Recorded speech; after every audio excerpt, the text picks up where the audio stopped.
somos Verlai, un cachiño de Verlai, outro está probando aí para o concerto que temos a 7. É un placer estar aquí na Casa Rosalía, no piano de Rosalía. Ali está a compra da viúva, de poeta a poeta, de Emma Pedreira, do libro Antídoto, e fala un pouco desas viúvas ou desa unha experiencia persoal, desa viúva que falaba tamén Rosalía de vivos.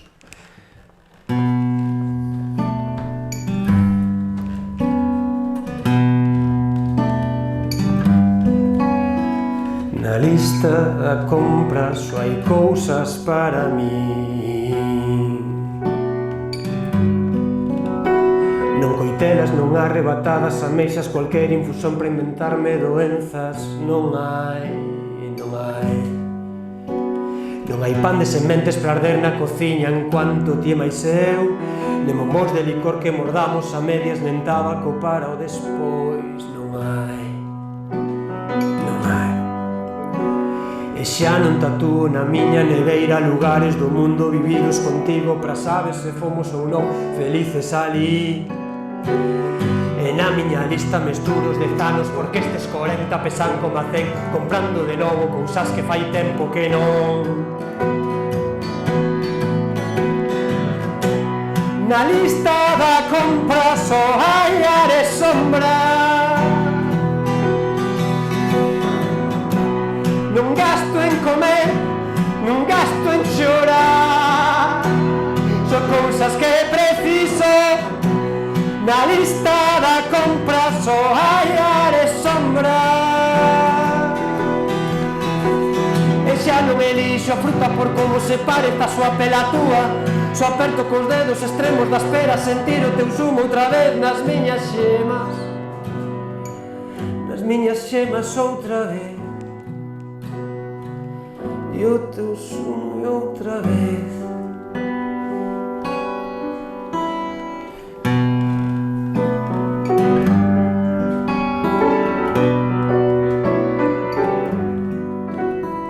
Na lista da compra só hai cousas para min.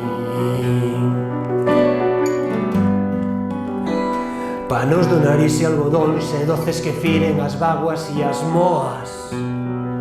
Ou contendo de sangre, tiritas, suturas, frío pro desgarro e xelo pras feridas, e voltos cigarros, tapóns para os ollos, pinturas pros poros, lacazans.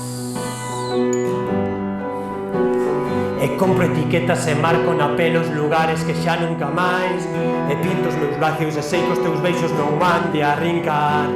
Maquillo este último golpe de masa para a miña cara, pretendo tapar as feridas, as marcas, as fendas da miña ruína. Na lista da compra só hai ar e sombra. Non gasto en comer, non gasto en chorar. Na lista da compra só hai ar e sombra.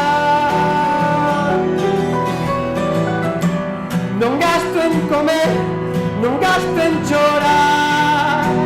Só cousas que preciso.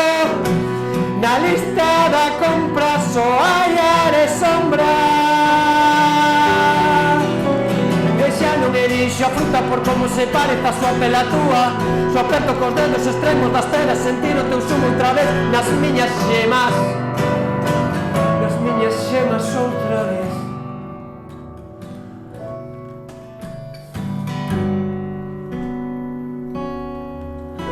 E con presas,